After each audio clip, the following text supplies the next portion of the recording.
संलग्न चित्र में यदि L समांतर M हो तथा T एक तिर्यक रेखा हो तो x का मान ज्ञात कीजिए। L रेखा और M रेखा समांतर रेखाएं, ये जो साइन है वो समांतर का है, और T जो रेखा है वो एक तिर्यक रेखा है जो दोनों समांतर रेखाओं को काट रही है, और हमें x का मान ज्ञात करना है। तो जब समांतर रेखाओं को एक तिर्यक रेखा काटती है तो इसमें बहुत सारे रूल लगते हैं। पहला रूल क्या है, इसका एकांतर कोण बराबर होता है। एकांतर कोण क्या होता है, यहाँ पर जो कोण है और यहाँ पर जो कोण है ये बराबर होंगे। यहाँ Q है तो यहाँ पर भी Q होगा।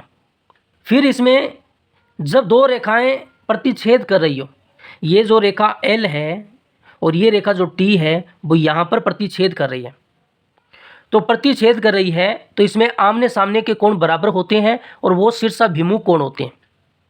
तो 60 डिग्री के सामने वाला कोण क्या है, Q है, तो Q का मान भी 60 डिग्री होगा क्योंकि ये दोनों बराबर होंगे और ये शीर्षाभिमुख कोण है।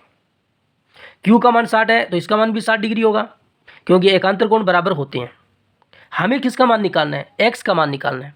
ये जो रेखा है ये एक सरल रेखा है, ये सरल रेखा है, और इस सरल रेखा पर जो ये पूरा कोण बनता है ये 180 डिग्री का बनता है।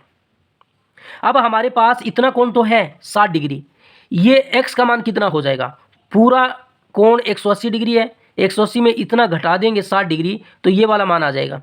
तो 180 में से 60 को घटा दीजिए तो x का मान कितना आएगा, x का मान यहाँ से 120 डिग्री आ जाएगा।